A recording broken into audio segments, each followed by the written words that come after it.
সদ্য ISL champion হয়েছে ইস্টবেঙ্গল। গোল পার্থক্যের বিচারে দ্বিতীয় স্থানে শেষ করে খেতাব হাতছাড়া করেছে সবুজ মেরুন ব্রিগেড। কামিন্স, ম্যাকলারেন, দিমিত্রিদের মতো স্ট্রাইকার নিয়েও মুম্বাই, বেঙ্গালুরু বা গোয়াকে হারাতে পারেনি সার্জিও লোবেরার দল। কোথায় খামতি ছিল? বিদেশি সমৃদ্ধ দল নিয়েও মুখ থুবড়ে পড়েছে মোহনবাগান।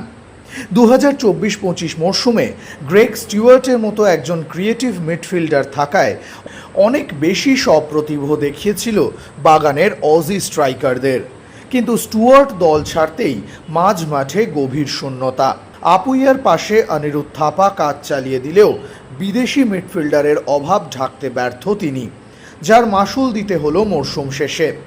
ইন্টার কাশির মতো দুর্বল দলকে হারাতে না পারায় খেতাব চলে গেল পড়শি ক্লাবে।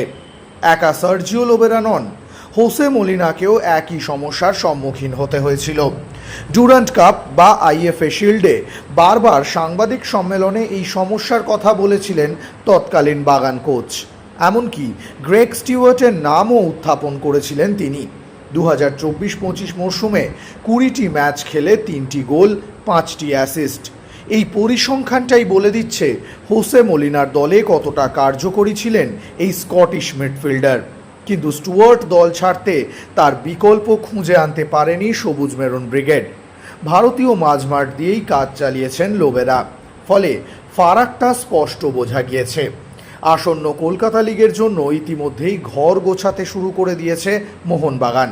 পাশাপাশি পরিকল্পনা রয়েছে সিনিয়র দল নিয়েও। যদিও লোবেরার বিকল্প এখনও চূড়ান্ত হয়নি।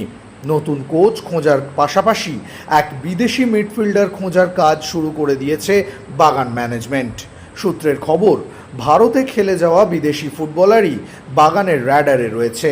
এখন দেখার কত দ্রুত তাকে সই করিয়ে ঘরে তুলতে পারে সবুজ মেরুন ম্যানেজমেন্ট।